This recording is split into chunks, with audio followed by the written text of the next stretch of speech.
एक बात अपनी जिंदगी में उतार कर रखिए, यदि जिनके लिए तुमने कमाया, जिनके लिए तुमने जोड़ा, जिनके लिए तुम लेकर आए हो, जिनके लिए तुम दे रहे हो, वही पत्नी और वही पुत्र यदि आपके कहने पर ना चले, आपका आदर ना करें, आपका सम्मान ना करें, जरा सी बात पर बेटा चिल्लाकर दौड़ने लगे, जरा सी बात पर पत्नी चिल्लाकर दौड़ने लगे, तो निवेदन है फिर दुकान पर सुबह 8 बजे से 10 बजे रात्रि तक क्यों बैठे हो? किस लिए?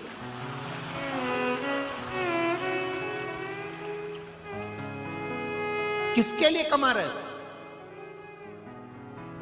किसके लिए जोड़ रहे हो?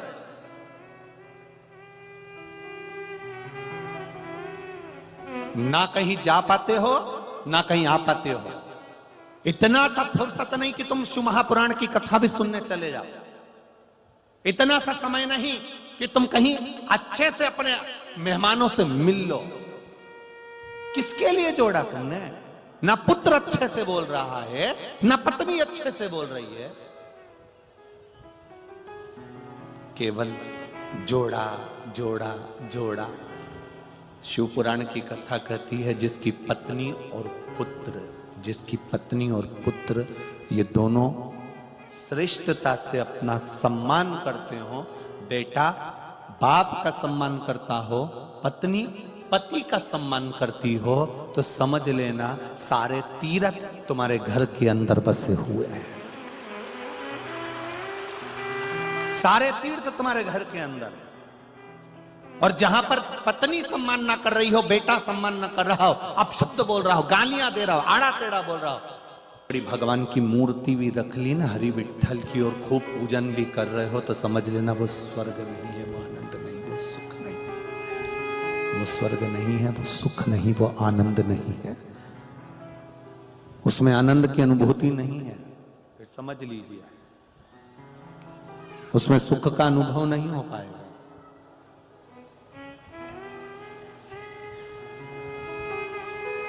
उसमें आनंद का अनुभव नहीं हो पाएगा। पौंडलिक के माता पिता ने विचार कर लिया अब हमको नहीं रहना, अब हमको काशी चले जाना चाहिए। तो पौंडलिक ने अपने माता पिता के काशी जाने की तैयारी हो गई, तो बहू ने पूछ लिया, पौंडलिक की धर्मपत्नी ने पूछा, कहां जा रहे हो आप दोनों? कहा हम काशी जा रहे हैं। काशी में क्या है?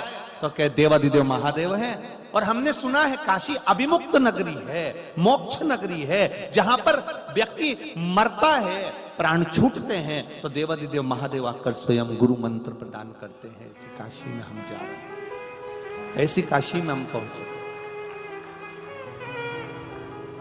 उस काशी के अंदर हमारा प्रवेश हो रहा है, उस काशी में हम लोग जा रहे हैं।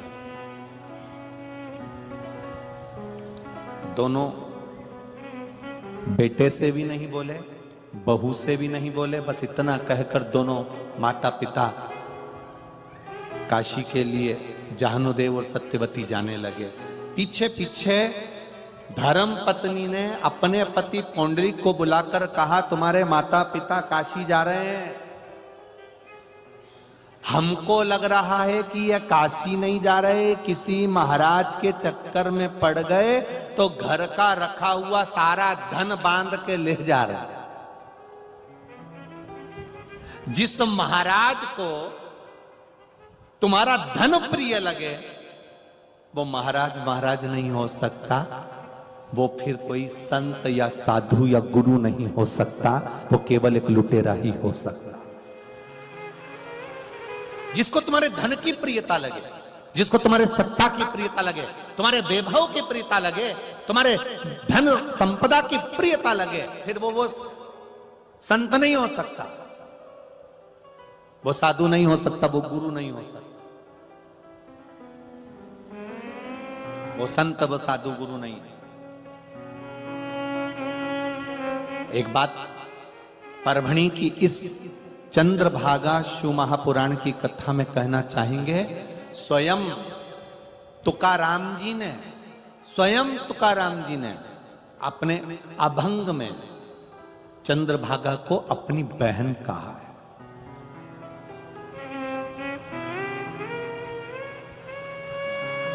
स्वयं तुकाराम जी ने अपने अभंग में चंद्रभागा को अपनी बहन कहा है। परवणी की चंद्रभागा शिव महापुराण की कथा में संत तुकार चंद्रभागा कारिति से पाप भंगा, अर्थात वो चंद्रभागा कैसी है तो कहा केवल उसकी शरणागति में पहुंचकर, उसके चरणों में पहुंचकर, उसका स्नान कर कर, उसका दर्शन कर कर लोगों के पाप कट जाते हैं। तो संत तुकाराम जी कहते हैं उसी तरह संत होता है, उसी तरह साधु होता है, उसी तरह तपस्वी होता है, उसी तरह साधक होता है, उसी तरह उपासक होता है, जिसका मात्र दर्शन कर कर लोगों के पाप कट जाते हैं। केवल दर्शन।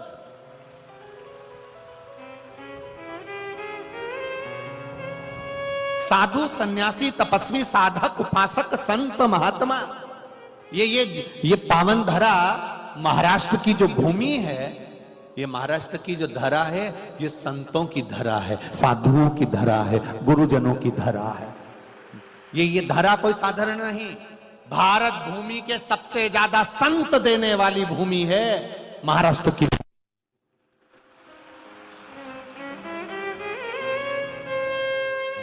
छत्रपति शिवाजी को देने वाली भूमि है महाराष्ट्र की भूमि। मां अहिल्याबाई को देने वाली भूमि है ये महाराष्ट्र की भूमि। ये कोई भूमि साधारण नहीं है महाराज। सकुबाई जैसी संत को दे देती है ये।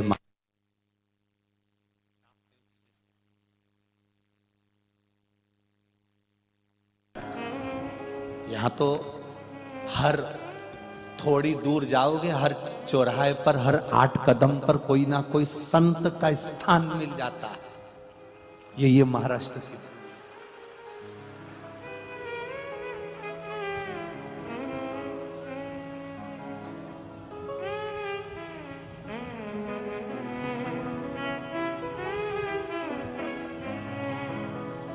पर दुख एक होता जा रहा है। महाराष्ट्र की भूमि ने संत बहुत दिए, महाराष्ट्र की भूमि में ने साधु बहुत दिए, महाराष्ट्र की भूमि ने वीर बहुत दिए, महाराष्ट्र की भूमि ने ज्ञानी बहुत दिए। संत ज्ञानेश्वर जैसे यहां प्रकट हुए। महाराष्ट्र की भूमि ने बहुत कुछ दिया है। बस इतना निवेदन जरूर करना चाहेंगे कि जिस पावन धरा पर महाराष्ट्र की भूमि पर संत रहे, साधु रहे, सन्यासी रहे, तपस्वी रहे, भजन करने वाले रहे, उस महाराष्ट्र की भूमि पर आज देखा जाता है कि नवयुवक बच्चे व्यसन की ओर अग्रण्य होते चले जा रहे हैं। उनको वापिस खींचकर नामदेव जी, तुकाराम जी जैसे पावन चरणों में लाना है। नामदेव जी, तुकाराम जी जैसे पावन चरणों में लेकर आना है। वापिस उन संतों को, उन साधुओं को, उन गुरुजनों के चरणों में वापिस लाइए।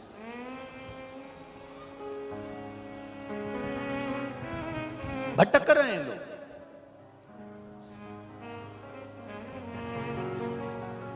पुंडलीक अपनी धर्म पत्नी से कह रहा, क्या माता पिता कहां गए? ऐसा लग रहा है कि धन लेकर गए। संत को धन की जरूरत नहीं है। संत को, साधु को, सन्यासी को, तपस्वी को और उपासक को तुम्हारी दौलत की जरूरत नहीं पड़ती है। संत को जरूरत है, साधु को जरूरत है आपकी।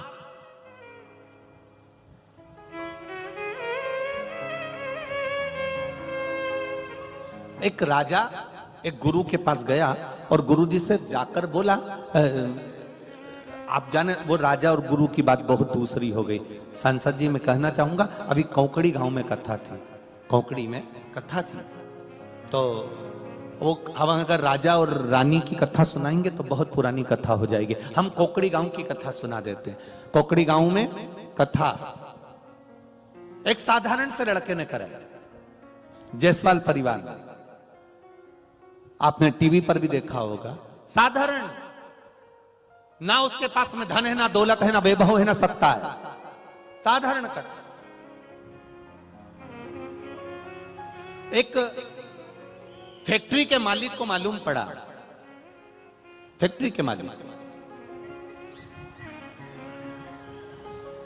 हरिभाऊ जादव जी, जब फैक्ट्री के मालिक को मालूम पड़ा कि हमारे पास में बहुत बाबा की कृपा है, तो जायसवाल जी तुम्हें किसी के पास जाने की जरूरत नहीं है, जितना भी भोजन भंडारे में चावल जाए, सामान जाए, उनकी सीमेंट की भी फैक्ट्री थी और राइस मिल भी थी, तो उन्होंने कहा कि जितना भी चावल जाए और जितना भी सामान जाए वो हमारे यहां से जाए। अब देखिएगा जरा सांसद जी, हमारे यहां से जाए।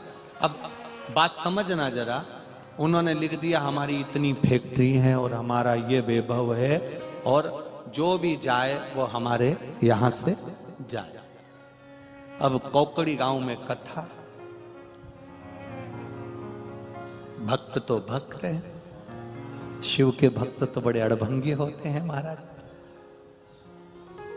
कोई आया, एक गाड़ी भरकर आलू ले आया, कोई आया, हमने ये बात कथा में भी कही, एक गाड़ी भरकर बैंगन भट्टा ले आया, कोई एक गाड़ी भरकर टमाटर ले आया, कोई एक गाड़ी भरकर चावल ले आया, कोई एक गाड़ी भरकर आटा ले आया, कोई एक गाड़ी भरकर तेल ले आया। सांसद जी, भोजन पूरा समाप्त हो गया, 7 दिन की कथा पूरी हो गई, भंडारे में इतना सामान एक्स्ट्रा रह गया कि 7 दिन की कथा में और 10,000, 50,000, 1 लाख आदमी भोजन कर ले। जब फैक्ट्री के मालिक के पास में खबर गई, साहब वो कथा हो गई है बाबा की कृपा से, तो उन्होंने तुरंत अपनी मिल, राइस मिल वाले को बुलाया कि कितना चावल गया, कथा में कितना चावल गया। साहब वो मांगने तो कोई आया ही नहीं। सामान कितना गया, साहब अपने यहां पर कोई मांगने नहीं आया, कथा सुनने जो आए थे वो ही इतना लेकर आए थे कि कथा पूर्ण का आनंद देकर चले। शिव तत्व देखिए, शंकर की कथा, शिव को तुम्हारा वैभव नहीं चाहिए, सत्ता, तुम्हारी दौलत, तुम्हारा धन वैभव सब तुम्हारे पास में रखिए, उनको नहीं चाहिए।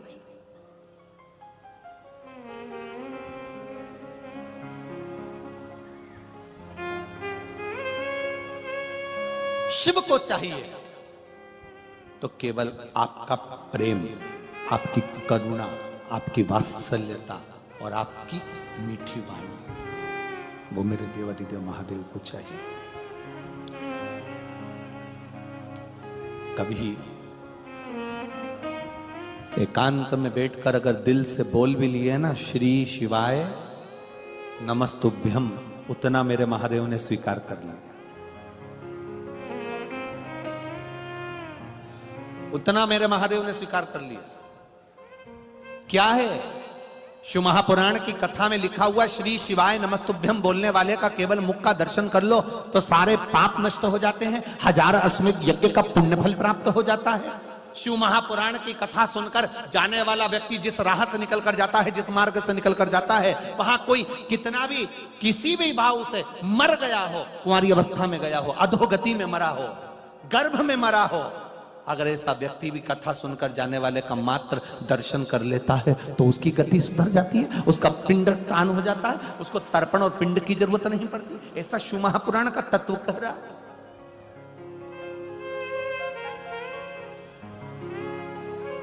1000 वर्ष तक चंद्रभागा नदी ने तप किया है और 1000 वर्ष तक चंद्रभागा तप करती है, और चंद्रभागा के तट पर हजारों वर्ष तक देवऋषि नारद तप करते हैं। 1000 वर्ष तक। केवल एक थोड़ा सा अहंकार झलक गया था देवऋषि नारद के जीवन में, थोड़ा सा अहंकार, उन्होंने कामदेव पर विजय प्राप्त कर ली थी और शंकर जी से जाकर कह दिया था मैंने कामदेव को जीता है।